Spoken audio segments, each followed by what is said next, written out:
नमस्कार, आप देख रहे हैं प्रदेश का सबसे भरोसेमंद news channel India news Uttar Pradesh Uttarakhand और मैं हूं आपके साथ आयुष चित्रांश।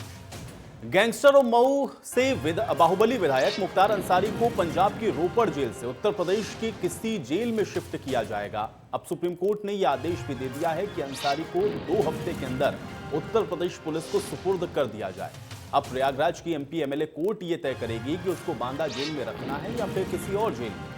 8 जनवरी 2019 को मोहाली के एक बड़े बिल्डर की शिकायत पर वहां की पुलिस ने अंसारी के खिलाफ 10 करोड़ की फिरौती मांगने का केस दर्ज किया था। 12 जनवरी को प्रोडक्शन वारंट हासिल करने के बाद पुलिस कोर्ट पहुंची। 21 जनवरी 2019 को मोहाली पुलिस मुख्तार अंसारी को प्रोडक्शन वारंट पर उत्तर प्रदेश से मोहाली ले आई। अब 22 जनवरी को कोर्ट ने उसे 1 दिन के रिमांड पर भेज दिया। 24 जनवरी को उसको न्यायिक हिरासत में रोपड़ जेल भेजा गया। 2 साल में उत्तर प्रदेश की पुलिस की टीम 8 बार अंसारी को लेने के लिए पंजाब गई, लेकिन हर बार सेहत, सुरक्षा और कोरोना का कारण बताकर पंजाब पुलिस ने मुख्तार को सौंपने से इनकार कर दिया।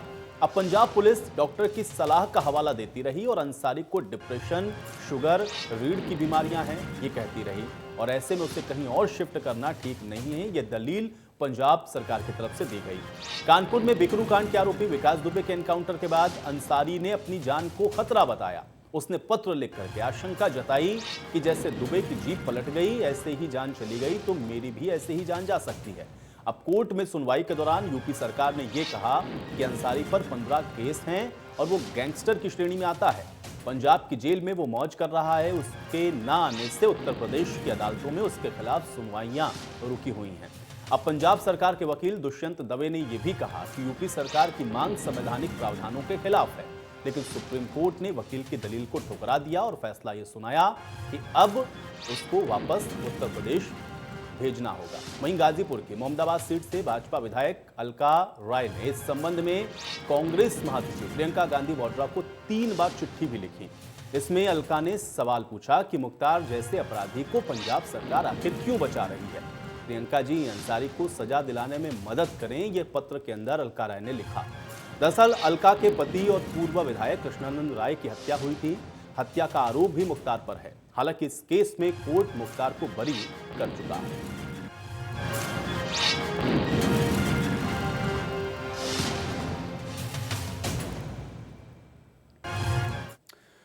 तो मुख्तार अंसारी को अब उत्तर प्रदेश पुलिस को सौंपना होगा, लेकिन इन सब को लेकर के अलका राय की तरफ से क्या कुछ कहा गया, सबसे पहले आपको ये सुनवाते हैं।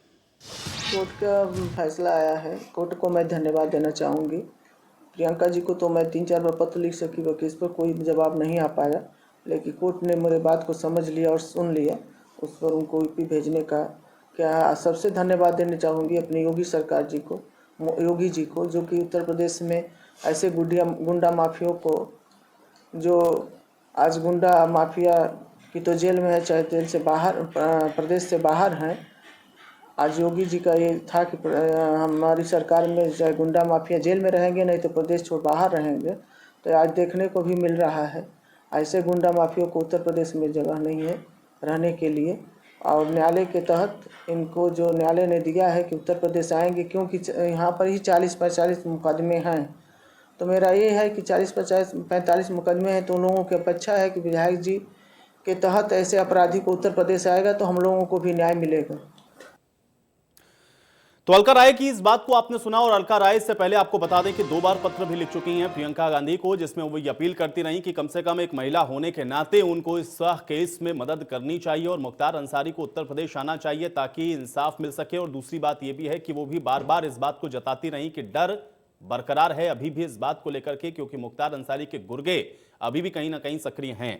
हालांकि उत्तर प्रदेश सरकार लगातार मुख्तार के खिलाफ कई बड़ी कार्रवाई को अंजाम दे चुकी है, चाहे उसमें उसकी तमाम अवैध संपत्तियों को ढहाने की बात हो या उसके गुर्गों को पकड़ने की बात हो। इन सब पर उत्तर प्रदेश सरकार लगातार कार्रवाई कर रही है। लेकिन चूंकि कई आपराधिक मामले जो कि मुख्तार अंसारी पर दर्ज हैं और उत्तर प्रदेश की अदालतों में उनकी सुनवाई इस वजह से लटकी हुई है क्योंकि मुख्तार अंसारी आना नहीं चाह रहा था उत्तर प्रदेश, और ऐसे में पंजाब सरकार की तरफ से भी और वहां की पुलिस की तरफ से भी जो दलील दी जा रही थी, कभी कोरोना का, कभी उसकी सेहत का हवाला। अब ऐसे में सुप्रीम कोर्ट ने चूंकि यह बड़ा फैसला सुनाया है, तो अब 2 हफ्ते के भीतर मुख्तार अंसारी को उत्तर प्रदेश आना ही होगा। अब सवाल यह है कि उत्तर प्रदेश आने के बाद मुख्तार अंसारी और उस पर चल रहे आपराधिक मुकदमे, उसमें आगे क्या होता है, इस पर हम सब की निगाहें रहेंगी। लेकिन यह बात तय है कि जो लंबे समय से मुख्तार अंसारी को उत्तर प्रदेश लाने की कवायद चल रही थी, उस पर अब सुप्रीम कोर्ट की तरफ से विराम लगा दिया गया है और सुप्रीम कोर्ट ने स्पष्ट कह दिया है कि मुख्तार अंसारी को उत्तर प्रदेश जाना होगा।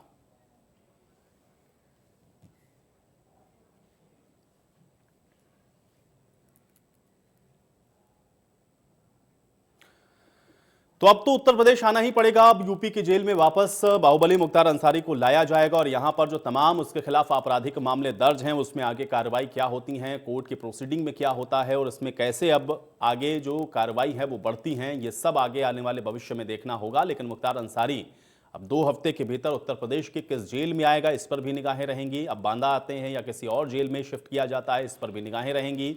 लेकिन इस पूरे मामले को लेकर के चूंकि लगातार आप देख रहे थे कि पॉलिटिकली भी काफी गहमा गहमी थी, आरोप पर प्रत्यारोप का दौर भी चल रहा था और सबसे महत्वपूर्ण यह था चूंकि अलका राय जो कि भारतीय जनता पार्टी से विधायक भी हैं और उनकी तरफ से जो पत्र लिखे गए उसके बाद भी ये मामला और ज्यादा गंभीर होता हुआ दिख रहा था, चूंकि सीधे तौर पर अलका राय ने प्रियंका गांधी को चिट्ठी लिखते हुए इस बात की अपील की थी कि मदद करें और पंजाब की सरकार क्यों आखिर मुख्तार अंसारी को बचाना चाह रही है, इसको लेकर के सवाल भी खड़े हुए थे। तो अब कुल मिलाकर के मुख्तार अंसारी को सुप्रीम कोर्ट से आप कह सकते हैं कि ये आदेश दिए गए हैं। सुप्रीम कोर्ट ने स्पष्ट कह दिया है कि उत्तर प्रदेश पुलिस को अब देना होगा और उत्तर प्रदेश में अब किस जेल में आएगा मुख्तार अंसारी ये भी देखना होगा। लेकिन यूपी में मुख्तार अंसारी पर 15 मुकदमे दर्ज हैं और अब आगे क्या होगा ये आने वाले भविष्य में देखना बेहद अहम रहने वाला है।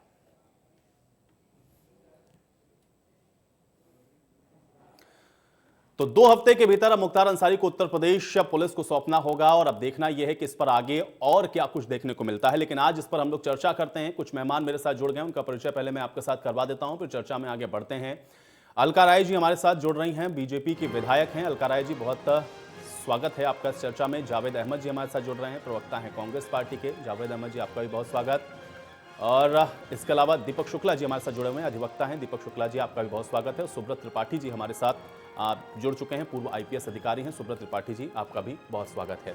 सबसे पहले जावेद अहमद जी, मैं आपके ही पास आता हूं, किस प्रकार से देख पा रहे हैं, चूंकि अलका राय पत्र भी लिखती रही, प्रियंका गांधी से कहती भी रही कि पंजाब सरकार उनको ना बचाए, उनकी मदद करे और कम से कम मुख्तार अंसारी को तो उत्तर प्रदेश आना चाहिए।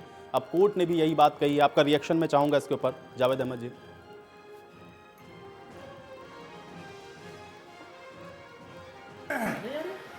माननीय न्यायालय ने जो फैसला दिया है, कांग्रेस पहले से कहती रही कि न्यायालय के फैसले का सम्मान होगा। पंजाब की सरकार तो मुख्तार अंसारी को नहीं ले गई थी यहाँ से, अदालत के आदेश पर वो पंजाब भेजे गए और अदालत के आदेश से उत्तर प्रदेश आएंगे। लेकिन ये जो बार बार चर्चा हो रही है कि आदरणीय प्रियंका जी को 3-3 पत्र लिखे गए, तो मेरा सवाल बहन अलका राय जी से ये है, उनके पति आदरणीय स्वर्गीय विधायक श्री कृष्णानंद राय जी की हत्या हुई, दुखद हत्या हुई, इसका किसी ने समर्थन किया हो तो बताइए। लेकिन आदरणीय अलका राय जी, आप उत्तर प्रदेश की सदन की सदस्य हैं, विधायक हैं, आप ये बताइए कि योगी जी की आपने योगी जी को कितने पत्र लिखे? योगी जी की सरकार में कृष्णानंद राय हत्याकांड में मुख्तार अंसारी बरी हो गए CBI कोर्ट से, आपने सरकार से क्यों नहीं सवाल किया? इसी भारतीय जनता पार्टी की सरकार में तुषार मेहता सरकार की पैरवी कर रहे थे, उनको क्यों नहीं पत्र लिखा गया? मोदी जी को पत्र क्यों नहीं लिखा गया? प्रियंका जी कोई अदालत नहीं है, प्रियंका जी सरकार नहीं है, या पंजाब की सरकार ने बचाने का प्रयास नहीं किया। आप निश्चित रूप से जान लीजिए कि जो कैदी कह रहा है, डॉक्टरों को जो बता रहा है, डॉक्टरों की रिपोर्ट के आधार पर वहां जेल सुप्रिंटेंडेंट अपना काम कर रहे थे। अगर अभी ये काम ना होता तो आप अभी बड़े बड़े मानवाधिकार के अभिव्यक्ति की आजादी वाले लोग ये कहते कि सरकार जो है कैदियों के मानवाधिकारों का हनन कर रही है। हमको सिर्फ इतना बता दिया जाए कि योगी जी की सरकार की पैरवी अगर लचर नहीं होती तो क्या कृष्णानंद राय हत्याकांड के आरोपी बरी हो जाते? तुषार मेहता ने अगर पैरवी मजबूती के साथ की होती तो क्या मुख्तार अंसारी बरी हो जाते? कितने पत्र योगी जी ने लिखे? बहन अलका राय जी, आपके पति चलिए की मैं अलका हत्या राय पे जी से हमें इसका भी दुख जवाब है, ले लेता हूँ। कांग्रेस अलका को राय भी जी, दुख है। अलका राय जी लेकिन जवाब जिस दें। तरीके से जावेद जी की बात राजनीतिक का प्रपंच जवाब किया दें। गया है, ठीक है, इसकी निंदा की जानी ठीक है, चाहिए। चलिए जावेद कि जी। क्यों नहीं योगी जी से जावेद जी, सवाल हुआ? ठीक है। अलका राय जावेद जी, जी, आपका ठीक है। सवाल योगी जी से होना ठीक चाहिए। है। और अगर ठीक भाजपा है। कांग्रेस से सवाल ठीक कर है। रही है ठीक तो है। भाजपा का सवाल यही सरकार से होना चाहिए। अलका राय जी, अगर आप सुन पा रही हो जावेद जी की बात को तो जवाब दें कि पत्र प्रियंका गांधी को तो आप लिख रही थी, लेकिन आपको अपनी सरकार से भी ये सवाल पूछना चाहिए था।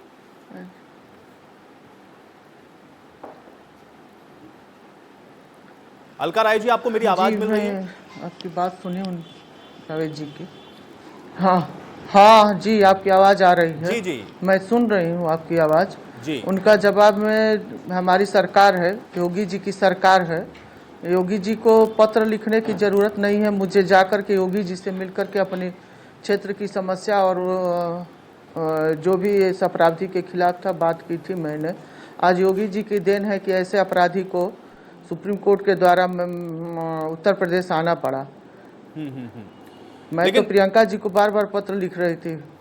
वो पंजाब के सरकार ने, कांग्रेस की सरकार ने उसको वहाँ पर संरक्षण दे रहे थे। जावेद जी और या कांग्रेस के जितने भी नेता हमारे साथ जुड़ते हैं वो इस बात को कहते हैं कि प्रियंका गांधी कोई कोर्ट नहीं है, प्रियंका गांधी कोई सरकार नहीं है। आप उनको पत्र लिखेंगे तो इससे कोई होने वाला नहीं है, क्योंकि कोर्ट के ही आदेश पर मुख्तार अंसारी को पंजाब ले जाया गया और कोर्ट के ही आदेश पर वो वापस आ रहे हैं। आप प्रियंका गांधी को पत्र लिख रही थी, उससे बेहतर होता कि आप योगी आदित्यनाथ को पत्र लिखते या किसी और को लिखते कि पैरवी क्यों नहीं सही तरीके से आपके केस की गई। अलका राय जी, मैं पत्र प्रियंका जी को इसलिए लिख रही थी कि वह राष्ट्रीय सचिव थी, इस उत्तर प्रदेश के प्रभारी थी। महिला नाते होने के नाते एक महिला को मैं अपना दर्द बता करके उनको पत्र लिखना था मुझे कि आपकी सरकार है, मेरी मदद करिए, उसको वापस भेजिए। अलका राय जी, अब तो वापस आ रहा है। मुख्तार अंसारी को 2 हफ्ते का समय दिया गया है। 2 हफ्ते के अंदर वो उत्तर प्रदेश पुलिस को सौंपना होगा। इस फैसले को आप कैसे देख रहे हैं?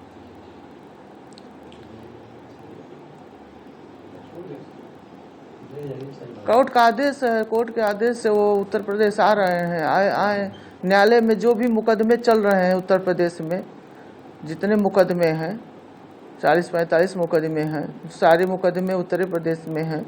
तो इनसे सब जितने भी जनता की जो भी लोगों के साथ जिस तरह का इनका व्यवहार रहा होगा, उसे कोर्ट में जो भी न्याय चल रहा हो न्यायालय में, उसके अनुसार उन लोगों को अपने न्यायालय के माध्यम से न्याय मिलेगा। चलिए सुब्रत त्रिपाठी जी, मैं आपके पास आ जाता हूं। आप एक पूर्व आईपीएस अधिकारी हैं, मुझे बताएं, चूंकि जावेद जी ने ये कहा कि देखिए कोर्ट के आदेश पर उसको ले जाया गया, पंजाब में वो था और वहां पर कोर्ट के ही आदेश पर अब उसको वापस भी उत्तर प्रदेश लाया जा रहा है। इसमें कांग्रेस पार्टी का इससे कोई कनेक्शन है नहीं। क्या आपको लग रहा है कि ये बात इतनी ही सीधी और सरल है जो बात यहाँ पे जावेद जी कह रहे हैं, या इसके पीछे कुछ और चीजें भी आप देखते हैं?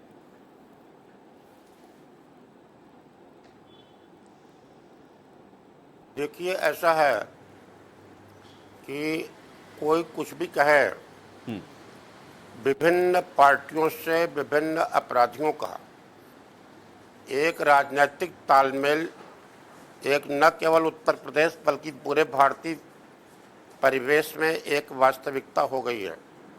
यह अलग बात है कौन आदमी किस दल में है, और जो लोग विपक्ष में होते हैं उन पर यह सत्ता पक्ष और सत्ता पक्ष विपक्ष उंगलियां उठाता रहता है। लेकिन एक ध्रुव सत्य है कि विभिन्न लोगों को विभिन्न मंचों से अगर कहीं न कहीं संरक्षण नहीं मिल रहा है तो उनका मनोबल कैसे बढ़ रहा है। और हर पार्टी में, हर दल के में कुछ न कुछ सिंपथाइजर लोग रखते हैं। आखिर इस बात की भी एक गहराई से प्रूव होनी चाहिए जो अलका जी से प्रश्न उठाया गया है कि वे खुद भले न कर सके, संकोचवश वे पार्टी में हैं, कि आखिर उन चेहरों को बेनकाब किया जाना चाहिए कि कौन थे वे लोग जिन्होंने सही ढंग से पैरवी सुनिश्चित नहीं की। अभी आप देखे होंगे कि यूपी में तमाम तथाकथित सेकुलर गवर्नमेंट्स में रही, मलियाना कांड में, हाशिमपुरा कांड में कोई भी सरकार या कागज नहीं पेश कर पाई कि पीएससी के किन किन जवानों की ड्यूटी लगी थी। कोई साक्ष्य तो अलग बात हुई, कागज ही उनके खिलाफ साक्ष्य था। कोर्ट में साक्ष्य सही ढंग से सही टाइम पर पेश नहीं हो पाते हैं और पेश हो जाने पर भी सही ढंग से सरकारी वकील सही रूप में उनको उपस्थित नहीं करते हैं। यह एक ध्रुव सत्य है, यह जिसके कारण कि केस प्रायः छूटते रहते हैं।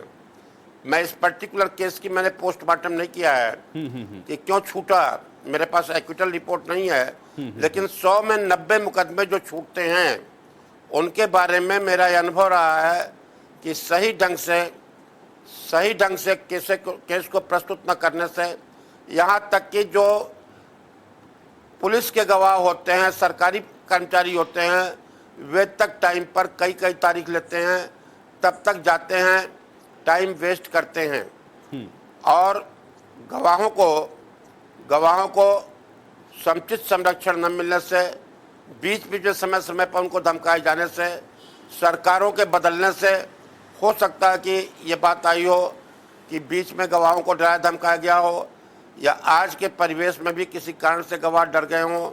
अब ये तो गहन समीक्षा का विषय है कि आखिर इतने विभत्स केस में इतनी प्रबल साक्ष्य होते हुए लोग छूटे कैसे।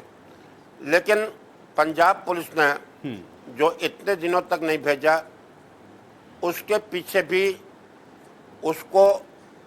उसकी संलिप्तता को कहीं न कहीं नकारा नहीं जा सकता है। कहीं न कहीं पंजाब का अवैध संरक्षण अप्रत्यक्ष सही, कानून के दायरे में सही, कानून की टेक्निकलिटीज के अंदर ही सही, लेकिन जो आम अपराधी को न मिलता वह संरक्षण तो कहीं न कहीं मिल ही रहा था। और इसको दलगत राजनीति से ऊपर हट करके अपराध को अपराध की भावना से देखते हुए इस बात पर चलिए सुब्रत जी, आपने ये बड़ी बात कही है कि कहीं ना कहीं तो संरक्षण था, कहीं ना कहीं तो संरक्षण था, उसको आप इस तरीके से देख रहे हैं, उसको दलगत राजनीति से ऊपर उठकर देखना चाहिए था। ठीक है, मैं इसका जवाब जावेद जी से लूंगा, लेकिन दीपक जी भी हमारे साथ मौजूद हैं।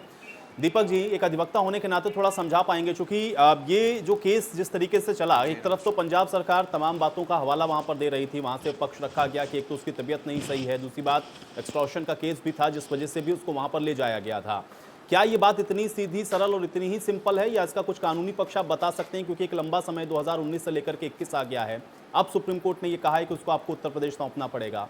कैसे देखते हैं इस पूरे प्रकरण को, इस पूरे मामले को, इस पूरे केस को?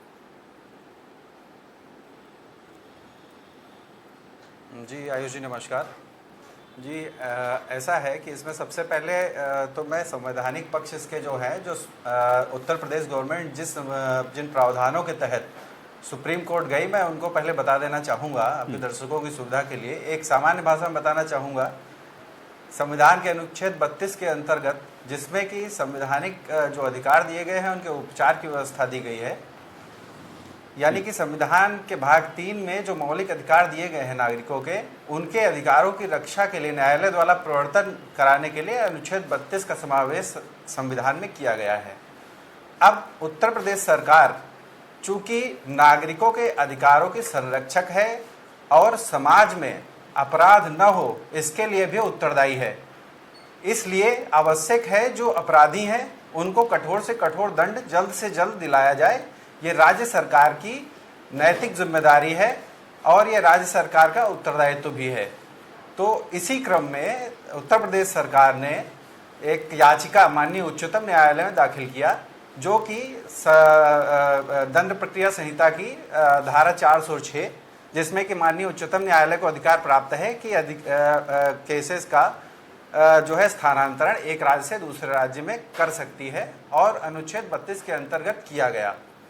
एक दूसरी स्थानांतरण याचिका इसी मामले में मुख्तार अंसारी जी के द्वारा भी उसमें लाई गई, जिसमें कि ये कहा गया कि हमको जान का खतरा है उत्तर प्रदेश में, और हमारी जो केसेस उत्तर प्रदेश में चल रहे हैं उन सारे मुकदमों को दिल्ली ट्रांसफर कर दिया जाए। तो माननीय उच्चतम न्यायालय के सामने ये 2 स्थानांतरण याचिकाएं थीं, जिसमें माननीय उच्चतम न्यायालय ने जो पक्ष लिया, ये उत्तर प्रदेश सरकार का पक्ष उसमें उन्होंने लिया है, क्योंकि रिट याचिका में या रिट जुरिस्डिक्शन में न्यायालय को बहुत अधिकार प्राप्त हैं, और उन अधिकारों का इस्तेमाल करते हुए जरूरी नहीं कि एक लीक पर चलते हुए वो एक जैसा निर्णय ले, वो अपने निर्णय को न्याय हित में लेती है। अब यहाँ पर जो पंजाब सरकार है, पंजाब सरकार का जो रुख था वो ये था कि हमारे यहाँ अभी इन्वेस्टिगेशन चल रहा है और इन्वेस्टिगेशन आपके वहाँ 15 सालों से चल रहा था, आपके वहाँ कोई इस तरीके के उनको सजा आप नहीं दिलवा पाए। अब हमारे यहाँ जो अभी नया केस है और हम इसमें अभी पूछताछ कर रहे हैं, तो अभी ऐसा कोई ज़रूरी नहीं कि आपको हम आप जो है इनको जो है यहाँ से स्थानांतरण करने की इतनी जल्दबाजी करें। तो इसमें एक चीज़ जो साफ दिख रही है, और एक बात उन्होंने ये भी उसमें रखा कि आप इसमें पक्षकार हैं ही नहीं, आप इसमें पक्षकार हैं ही नहीं, क्योंकि जो 406 के अंतर्गत व्यवस्था है उसमें या तो सॉलिसिटर जनरल ऑफ इंडिया और या फिर जो हितकारी हैं उसमें वाद के हितकारी हैं उनको ही उसमें याचिका माननीय उच्चतम न्यायालय के समक्ष ले जाने का अधिकार है जी। परंतु इस मामले में उत्तर प्रदेश सरकार की तरफ से जो तर्क रखा गया उसको न्यायसंगत मानते हुए उत्तर प्रदेश सरकार ने ये पक्ष रखा कि हम चूंकि नागरिकों के अधिकारों के संरक्षक हैं, हम समाज के लिए उत्तरदायी हैं, तो हमारा ये कर्तव्य बनता है कि हम नागरिकों के अधिकारों की रक्षा करें और उन्हीं अधिकारों की रक्षा क्रम में हमें अनुच्छेद 32 के अंतर्गत यहाँ याचिका लाने का पूरा अधिकार है, जिसको कि माननीय उच्चतम न्यायालय ने सही माना और उत्तर प्रदेश सरकार के पक्ष में निर्णय सुनाया कि 2 हफ्तों के अंदर पंजाब की जेल से इनको उत्तर प्रदेश की जेल में स्थानांतरित किया जाए। तो इसमें कानूनी पक्षों का विश्लेषण करते हुए माननीय उच्चतम न्यायालय ने एक न्यायसंगत फैसला सुनाया। अब इसमें जो राजनीतिक अखाड़ा बनाया जा रहा है ये बात ठीक नहीं है। बात ये है कि जिन गंभीर अपराधों के अंतर्गत मुकदमा उत्तर प्रदेश में चलाया जा रहा है मुख्तार अंसारी के खिलाफ, वो अपराध वास्तव में इतने गंभीर हैं कि उनमें अभी तक निर्णय हो जाना चाहिए था, लेकिन इतना विलंब हुआ। अब और विलंब करने का कोई उसमें औचित्य माननीय उच्चतम न्यायालय को भी नहीं दिखा और ना ऐसा कोई उसमें है औचित्य की इस तरीके से उसको लंबित रखा जाए और वहाँ पर एक छोटे से मामले में जिसमें कि एफआईआर में जो वहाँ पर दर्ज हुई पंजाब में, उस एफआईआर में भी मुख्तार अंसारी का कोई नाम नहीं है। उसके बावजूद भी एक प्रोडक्शन वारंट ले करके और बिना मजिस्ट्रेट की अनुमति के यहाँ जेल सुपरिंटेंडेंट से वो भी निलंबित हैं, यहाँ के जेल सुपरिंटेंडेंट जिन्होंने उनको स्थानांतरित कर दिया, स्थानांतरण की अनुमति दे दी। वो स्थानांतरण की अनुमति उस प्रकार से नहीं दी जानी चाहिए थी, वही गलत था। उस पर भी एक यहाँ पर इंक्वायरी चल रही है उत्तर प्रदेश में। तो माननीय उच्चतम न्यायालय का निर्णय सभी पक्षों को ध्यान में रखते हुए उन्होंने ये एक न्यायसंगत निर्णय लिया है। मैं समझता हूँ ये ठीक है। जावेद अहमद जी, दोनों ही बातों का जवाब दीजिएगा। एक तो जो पूर्व आईपीएस ने बात कही, उन्होंने कहा कि चाहे आप संवैधानिक दायरे में ही क्यों ना रहें, लेकिन पार्टियां जो पॉलिटिकल पार्टियां हैं उनका वृहद हस्त तो होता है, इससे कोई इनकार नहीं कर सकता है, पहली बात। और दूसरा, जो अधिवक्ता हमारे साथ जुड़े हुए हैं दीपक जी, वो भी इस बात को कह रहे हैं कि जिस तरीके से मुख्तार अंसारी को यहाँ से ले जाया गया, जिस जेल सुपरिटेंडेंट ने उसको ये परमिशन दी उसको भी निलंबित किया गया है, वो भी इंक्वायरी का पार्ट है। और पंजाब के अंदर भी जो उसके खिलाफ एक्सटॉर्शन का मामला है उसमें नाम नहीं है उसका। ऐसे में बहुत सारे सवाल खड़े होते हैं। फिर सीधे तौर पर चूंकि आपकी सरकार है वहां पर, इसलिए सवालों के कटघरे में वो भी है। मैं चाहूंगा जवाब दें।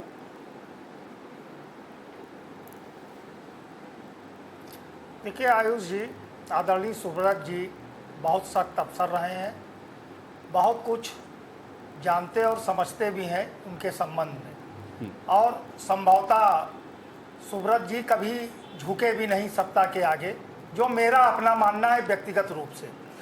लेकिन आदरणीय सुब्रत जी ने जो प्रश्न खड़े किए, क्या कानूनी प्रक्रिया का पालन नहीं होना चाहिए? अगर हम कानूनी प्रक्रिया का पालन ना करें तो हमारे खिलाफ अभी यही बात आती। आखिर उत्तर प्रदेश में भारतीय जनता पार्टी की योगी जी के कार्यकाल में ही तो मुख्तार अंसारी यहाँ से पंजाब चले गए। क्यों चले गए? योगी जी की सरकार उस समय क्यों खामोश बैठी रही?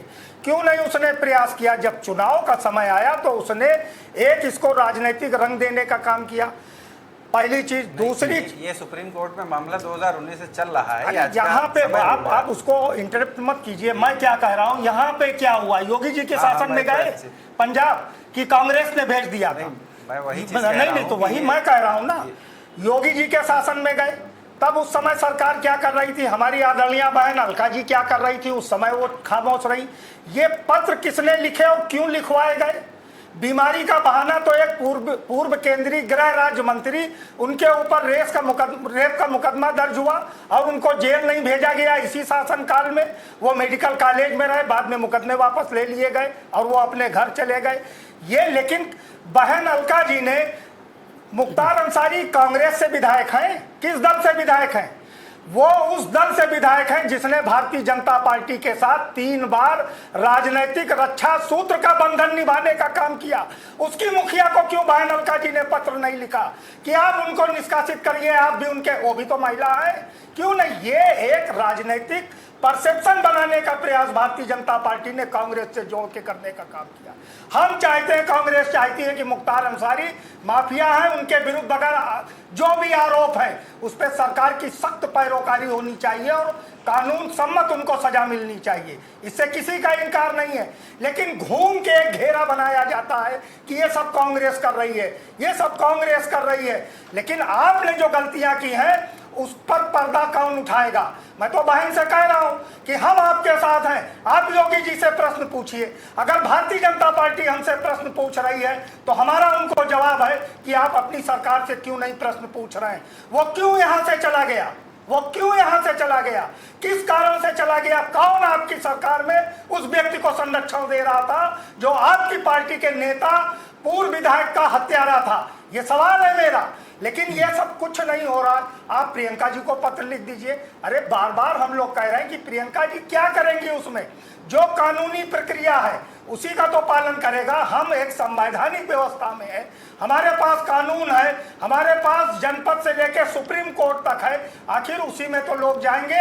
अधिवक्ता जी बैठे हुए, सुब्रत जी स्वयं बैठे हुए हैं कि किस तरीके से अधिकारी इन्वेस्टिगेशन को डिले करते हैं, किन कारणों से करते हैं। ये कोई एक दिन की समस्या है क्या? कांग्रेस ने क्या कर दिया? उत्तर प्रदेश में क्या अपराधियों के विरुद्ध समय से चार्जशीट दाखिल हो पाती है? डीएसपी देवेंद्र सिंह किस कारण पकड़ा गया और उसकी बेल हो गई? क्यों नहीं उसके खिलाफ चार्जशीट दाखिल हुई इसी सरकार में, जो आतंकवादियों का पनाह देने के आरोप में पकड़ा गया? आज वो खुलेआम घूम रहा है। चलिए ठीक है, मैं अलका जी से इसका जवाब देता हूं। अलका राय जी, अलका राय जी पर फोड़ा जाए, हमारी नेता प्रियंका जी पर फोड़ा जाए तो इसको तो स्वीकार नहीं किया जाएगा। जावेद जी की बात का जवाब दीजिए, क्योंकि अगर प्रियंका गांधी एक महिला होने के नाते आपकी समस्या को सुन सकती हैं तो फिर जिस पार्टी से वो विधायक हैं उनकी भी जो सर्वोच्च नेत्री है वो भी महिला हैं, उनको भी एक पत्र लिखा जा सकता है। जी, पत्र लिखने का ये था मतलब मुझे कि वहाँ पे पंजाब में कांग्रेस की सरकार थी, वो राष्ट्रीय सचिव भी हैं और प्रदेश के प्रभारी भी हैं देश के, इसलिए मैं पत्र लिखी थी उनको, प्रियंका जी को। पत्र लिखने का ये उद्देश्य नहीं था कि वो ये पत्र लिखाया किसने? आप एक महिला के नाते महिला से पत्र था ना, बात करने में कोई दिक्कत नहीं है। आप कहती बसपा से भी मांग करती कि उसको अपने दल से निकालिए। पंजाब की सरकार पर जो ठीकरा, पंजाब की सरकार पर ठीकरा क्यों फोड़ा जा रहा है? जो कैदी ने कहा, डॉक्टरों को बताया, डॉक्टरों ने, आप उसमें जो मेडिकल बोर्ड था उसको आप चैलेंज कर देते, आप दूसरे डॉक्टरों से उसकी जांच कराने का काम करते। ये पूरी तरीके से ये राजनीतिक परपंच है कांग्रेस को बदनाम करने के लिए। हम तो पूछ रहे हैं कि 3 बार सरकार बनाई, उस समय भी तो वो भारतीय जनता बसपा के विधायक थे, वो तो आपकी सरकार को समर्थन भी दे रहे थे और ले भी रहे थे। अलका राय जी जवाब दें। कृष्णानंद राय जी नेता थे, उनका सम्मान है, सम्मान मैं व्यक्तिगत रूप से भी करता हूं। कृष्णानंद राय जी एक राजनेता थे, लेकिन जिस तरीके से उनकी, चलिए जावेद जी जवाब तो सुनने भाई, अलका राय जी थोड़ा कम बोल रहे हैं लेकिन थोड़ा जवाब सुनना भी पड़ेगा ना जावेद जी। आप तो बिल्कुल एकदम एक के बाद एक काउंटर सवाल पूछ रहे हैं। अलका राय जी जवाब दें।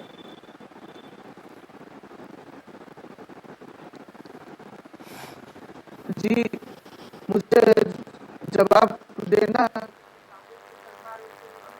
वहाँ पर ये लग रहा था कि नहीं, कांग्रेस की सरकार ऐसे अपराधियों को संरक्षण दे रही है, बचा रही है।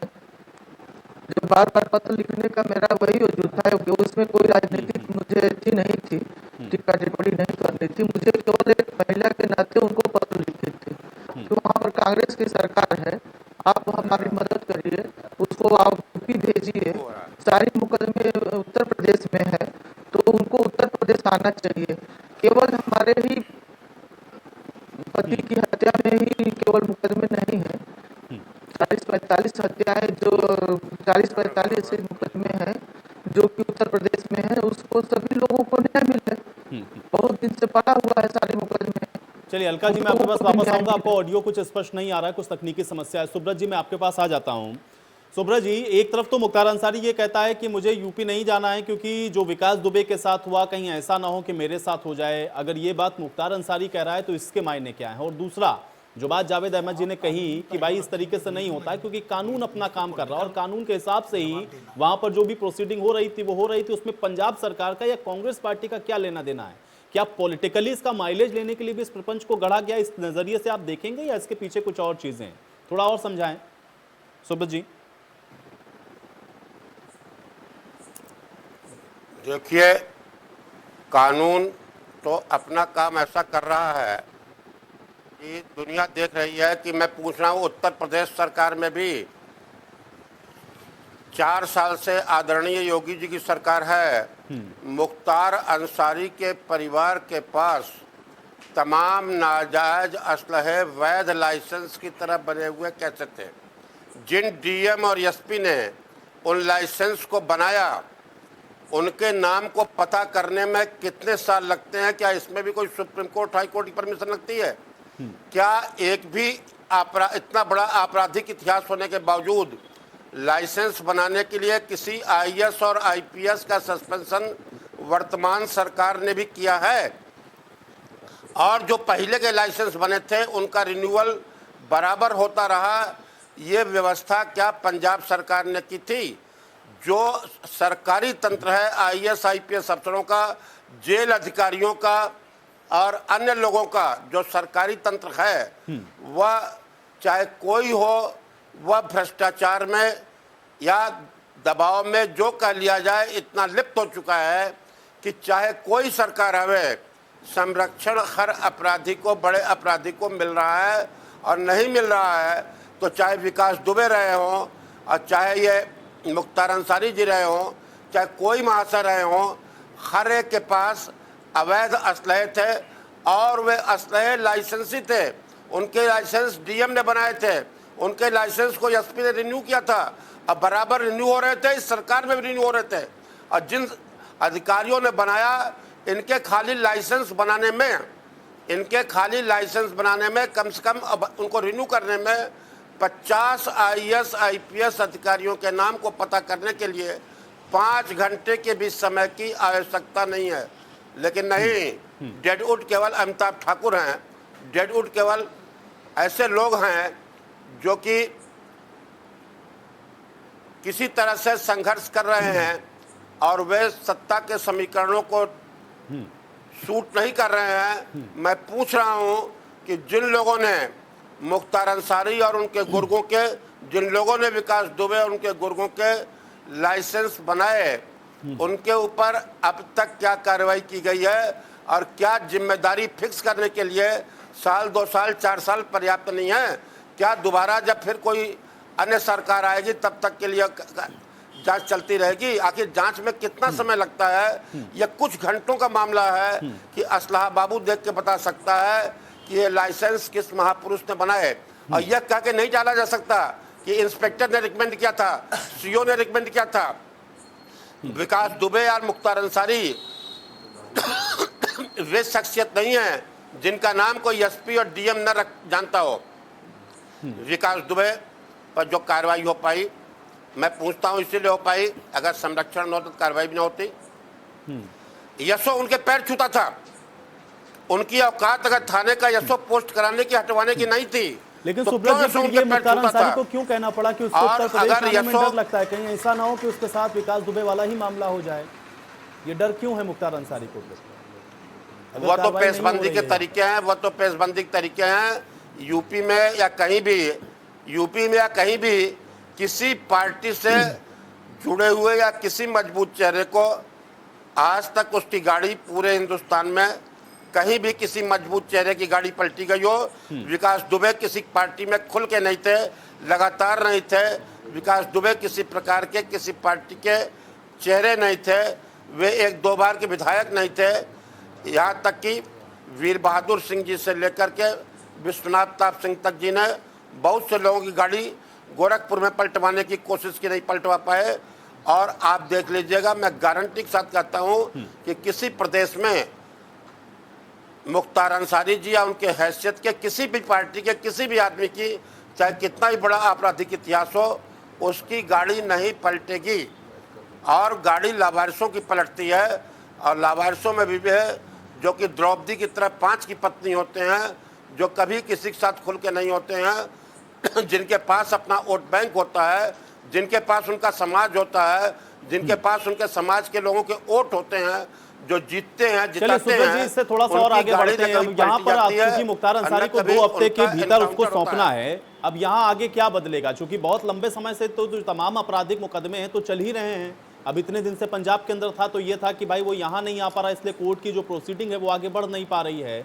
2 हफ्ते के बाद जब मुख्तार अंसारी आ जाएगा तो क्या कुछ परिवर्तन या कुछ बदलेगा, या आपको लग रहा है कि फिर वही जेल में और जिस तरीके से चल रहा था वैसे ही? क्या हासिल होगा इससे?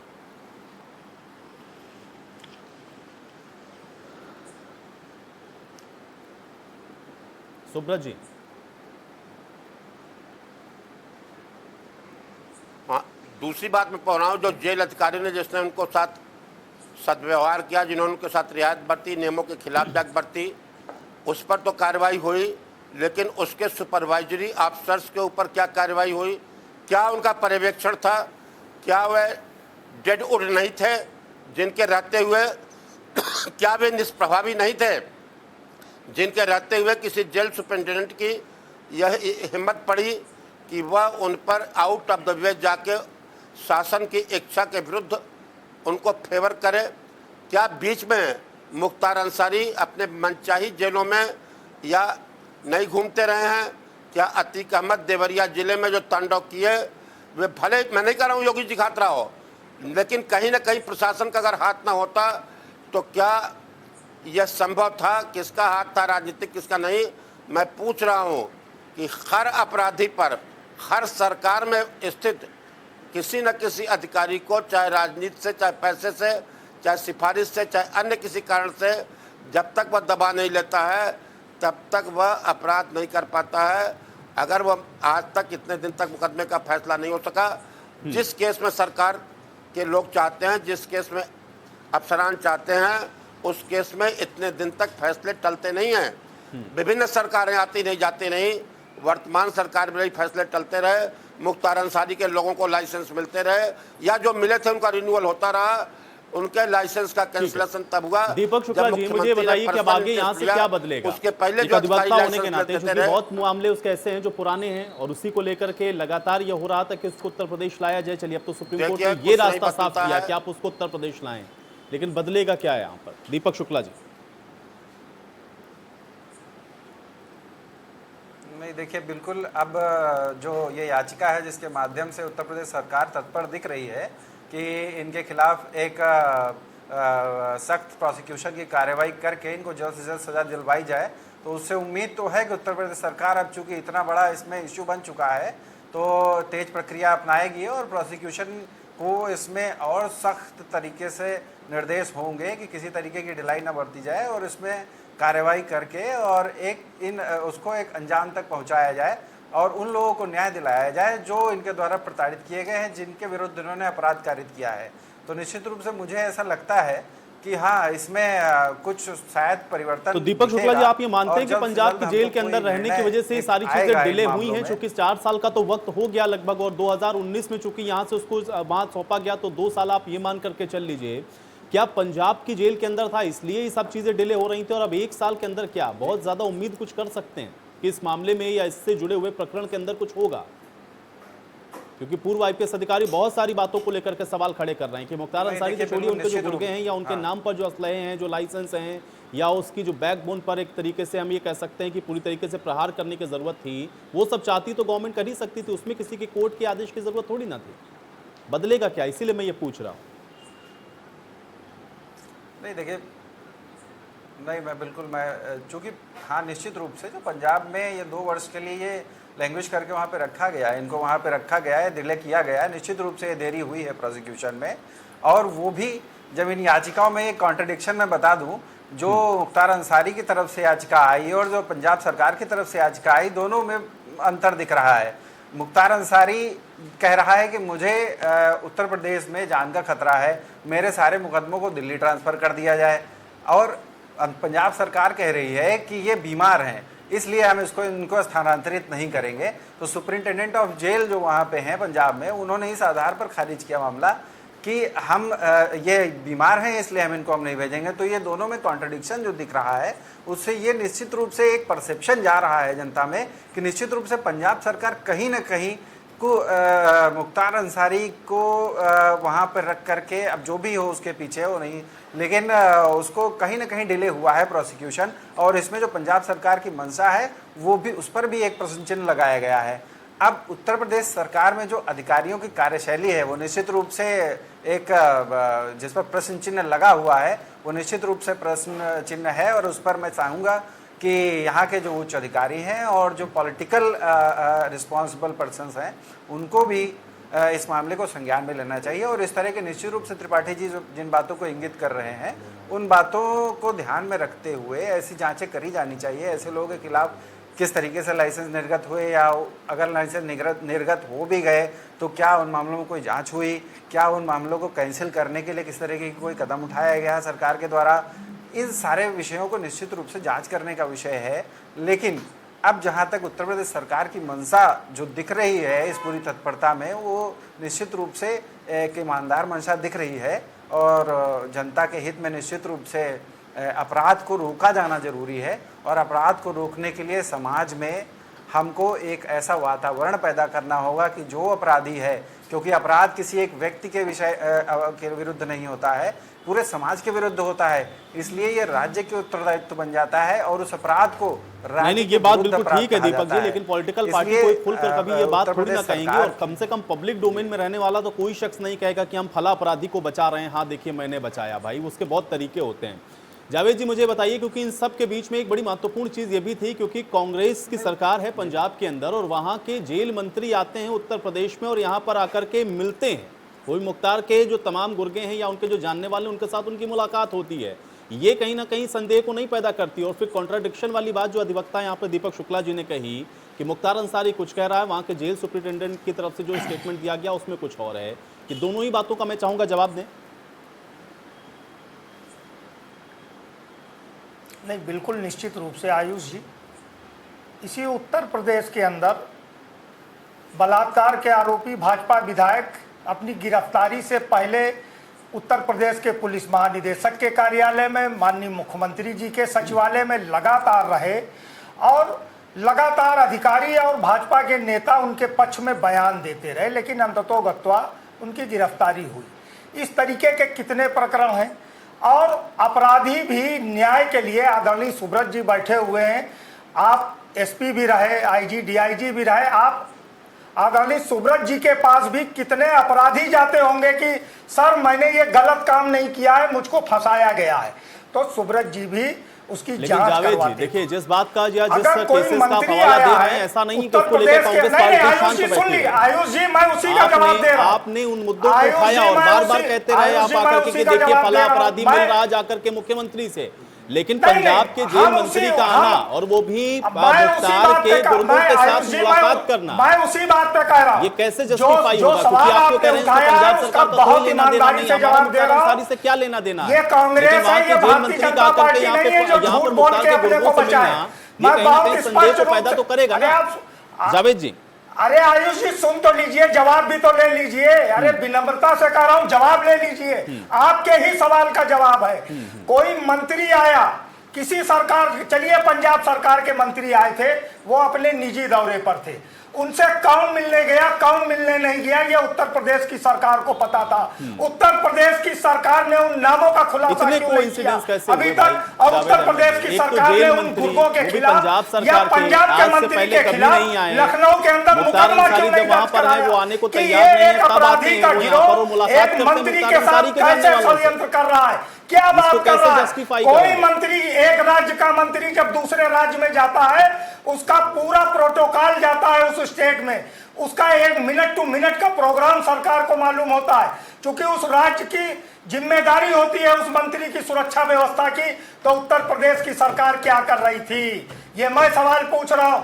अगर मंत्री से मुख्तार के गुर्गे मिले तो उत्तर प्रदेश की सरकार को मुकदमा लिखाना चाहिए। उत्तर प्रदेश की सरकार को उन गिरोह के सदस्यों के, अपराधियों के नाम बताने चाहिए। क्यों अभी तक नहीं बताए गए? 15 दिन से केवल कहा जा रहा है। आप कार्रवाई कीजिए। हम स्वागत करेंगे। कांग्रेस किसी अपराधी के साथ नहीं है, कांग्रेस किसी माफिया के साथ नहीं है। आप किसी माफिया के विरुद्ध कार्रवाई करेंगे, कांग्रेस का एक बयान दिखा दीजिए कि हमने उसकी। ठीक है, लेकिन आप स्वागत तब करेंगे ना जब ये कार्रवाई करेंगे, लेकिन आप उसको कहीं ना कहीं जस्टिफाई तो कर रहे हैं ना जावेद अहमद जी। चलिए ठीक है, ये कार्रवाई नहीं कर रहे हैं, इनके हित हो सकते हैं कुछ, लेकिन आपको जेल मंत्री मिल रहे हैं ना, मेरी बात को भी आप आपके जेल मंत्री मिल रहे हैं, आप ये कार्रवाई करें तो आप स्वागत कर देंगे, वरना कोई बात नहीं। आप चुकी उन्होंने तो की नहीं कार्रवाई। हत्या में मुख्तार अंसारी बरी हुए। उत्तर प्रदेश के देश के कानून मंत्री को क्या पत्र लिखा? क्या एडवोकेट जनरल, सॉलिसिटर जनरल को पत्र लिखा? क्या केंद्रीय कानून मंत्री को पत्र लिखा? केवल कांग्रेस को आप घेर लीजिए हर तरफ से बैठाल के और कांग्रेस को फांसी दे दीजिए। बता दीजिए कि जो कुछ भी इस देश में हो रहा है वो कांग्रेस कर रही है। कांग्रेस इस देश की आजादी के आंदोलन का ऐतिहासिक दल है। उसके ऊपर कितने घिनौनी राजनीति आप करेंगे, कितने आरोप लगाएंगे और कहीं पर भी साबित नहीं कर पाएंगे। मैं चुनौती दे रहा हूं कि अगर हमारे अलका राय जी का संपर्क मेरे साथ टूटा हुआ है, नहीं तो वही आपको इस बात का जवाब देते हैं। ठीक है, चलिए सुब्रत जी, मुझे ये बताइए, चूंकि ये वाला जो प्रकरण हुआ इन सब के बीच में पंजाब के जेल मंत्री का यहाँ पर आना, क्या ये संदेह को और पुख्ता नहीं करता है? हालांकि वो बात अलग है कि अब उसको लेकर के भी उत्तर प्रदेश सरकार को देखना चाहिए, लेकिन फिर भी जेल मंत्री का आना, ये इतने कोइंसिडेंस कैसे हो सकते हैं कि एक तो जेल मंत्री पंजाब के जेल के ही अंदर मुख्तार अंसारी वहां पर बंद है, मामला कोर्ट के अंदर है, और यहां पर भी आकर के मुख्तार अंसारी के जानने वालों से मुलाकात, इसको कैसे देखेंगे आप?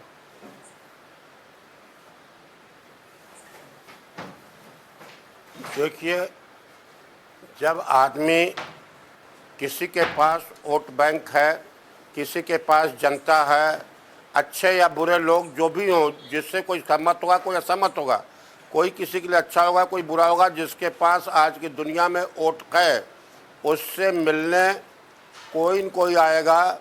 बलात्कार के मुलजिमों से मिलने के लिए जेल में पूर्व मुख्यमंत्री तक जाते रहे हैं और बड़े बड़े भयंकर सांप्रदायिक कांडों के अभियुक्तों से मिलने के लिए केंद्रीय मंत्री तक जाते रहे हैं। इसकी भारत में हर पार्टी में सुस्थापित परंपरा रही है। वही एक चीज़, किसी के लिए मानवाधिकारों की लड़ाई होती है, किसी के लिए अपराध होता है, किसी के लिए कुछ होता है। सीधी सी बात जिसके पास वोट बैंक होता है उसके 1000 गुना जिसको उस वोट को लेना होता है उसको माफ करने पड़ते हैं और उसको कहीं न कहीं संरक्षण मिलता है। जयललिता को श्री राजीव गांधी जी के हत्यारों को उनके सजा पर पुनर्विचार करके उसको मृत्यु दंड को माफ करना पड़ा। वह भले लागू पूरा नहीं हो पाया, आज मुकदमा चल रहा है कि सीबीआई ने उसकी जांच की थी, लेकिन प्रधानमंत्री राजीव गांधी जैसी महत्वपूर्ण शख्सियत के हत्यारों तक के आगे जयललिता जैसी मुख्यमंत्री को झुकना पड़ा है। ये तो पंजाब के एक मामूली मंत्री हैं। आज अगर किसी के हाथ में वोट हो तो उसके आगे भूतपूर्व प्रधानमंत्री, भूतपूर्व मुख्यमंत्री उसके कदमों पर लाइन लगाएंगे। कितने लोगों के खिलाफ वारंट होती है, कितने लोगों के खिलाफ वारंट होती है और उनको कोई पकड़ने नहीं जाता है।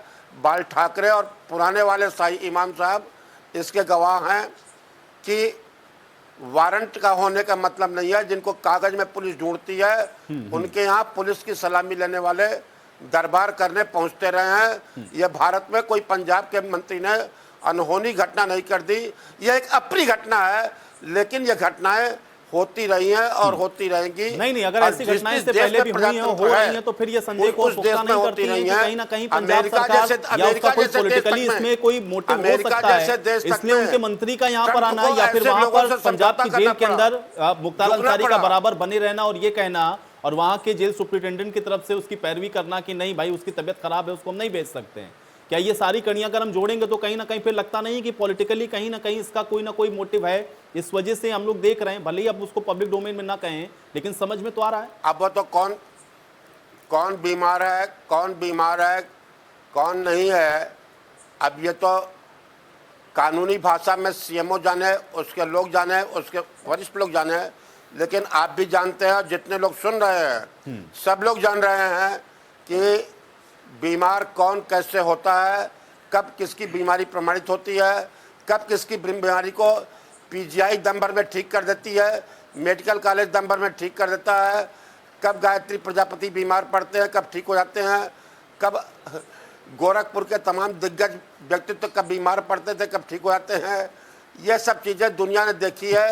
हर जगह के अपराधियों के बारे में, हत्या के, बलात्कार के, चलिए और बड़े बड़े अपराधियों के सुब्रत जी, बारे अब में आप भी, इसी बात के साथ इस चर्चा में यही समाप्त करूंगा। आप सभी का बहुत शुक्रिया अपना किस समय तरह- निकालने के लिए, इस चर्चा का हिस्सा बनने के लिए। हालांकि अब इसके पीछे क्या पहलू हैं ये आगे आने वाले वक्त में और धीरे धीरे तस्वीर साफ होगी, लेकिन ये बात बिल्कुल तय है कि सुप्रीम कोर्ट ने अब ये जो आदेश दिए उसके बाद मुख्तार अंसारी को उत्तर प्रदेश आना होगा और यहां पर चल रहे जो लंबित मुकदमे हैं अब उसमें भी आगे होता क्या है इसके लिए और इंतजार आपको करना होगा।